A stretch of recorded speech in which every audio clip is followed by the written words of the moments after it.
கர்த்தரை உங்கள் இருதயங்களில் என்ன செய்ய வேண்டும்? பரிசுத்தம் பண்ண வேண்டும். தேவனாகிய கர்த்தர் உன் இருதயத்தை எனக்கு தான் அப்படின்னு சொல்லிதான் என்ன செஞ்சிருக்கிறாரு? உலகத்துல இருக்கிற எல்லா மனிதர்கள்ட்டையும் கேட்கிறார். அப்படி நாம இருதயத்தை நாம கொடுத்திருக்கிறோம். இந்த இருதயம் எப்படிப்பட்டதா இருந்தது அல்லது இருக்கிறதுன்னு கூட சொல்லலாம். இருதயம் எப்படிப்பட்டதுன்னு வேதம் சொல்லுது. எல்லாவற்றை பார்க்கிலும் கேடுள்ளதும் திருப்புள்ளதும் இருக்கிறது இருதயம். இந்த இருதயத்துல ஆண்டவர் இடம் கேட்டார். எதுக்கு? எதுக்கு? அதை சுத்தம் பண்ண, அதுல தங்கி இருக்க. அல்லேலூயா.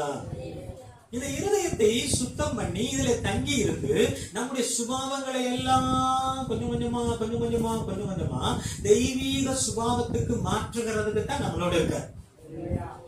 அல்லேலூயா. வீடு கட்டுறதுக்கும், பைக் வாங்குறதுக்கும், வேலை வாங்குறதுக்கும், உயர்த்துகிறதற்கும் அதெல்லாம் ரெண்டாவது, மூணாவது, நாலாவது.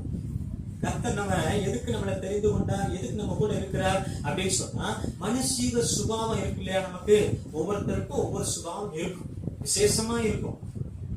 அந்த சுபாவங்கள் தேவனுக்கு பிரியமான ஒன்றென்று இருக்கும், தேவனுக்கு பிரியமில்லாத சுபாவம் நிறைய இருக்கும். அந்த தேவனுக்கு பிரியமில்லாத சுபாவங்கள் நம்முடைய பழக்க வழக்கங்களை எல்லாம் நமக்குள்ள இருந்து வசனத்தை கொஞ்சம் கொஞ்சமா போதிச்சு நினைவூட்டி அதெல்லாம் கொஞ்சம் கொஞ்சமா தெய்வீக சுபாவமா மாற்றுகிறதுக்கு தான் கர்த்தர் நம்மோடு இருக்கிறார். அல்லேலூயா. அதனாலதான் வசனத்தை கேளுங்க, வசனத்தை படிங்க, வசனத்தை தியானம் பண்ணுங்க, வசனத்துக்கு கீழ்ப்படிங்கன்னு வேதம் நமக்கு சொல்லுது. இது ஒரு சடங்காச்சாரம் இல்ல. கிறிஸ்தவன் ஆகிட்டோம், என்ன செய்யறது? பைபிள் படிக்கணும். கிறிஸ்தவ ஞானஸ்தானம் எடுத்துட்டோம், அதனால பைபிள் படிக்கணும், அப்படி எல்லாம் ஒண்ணும் கிடையாது.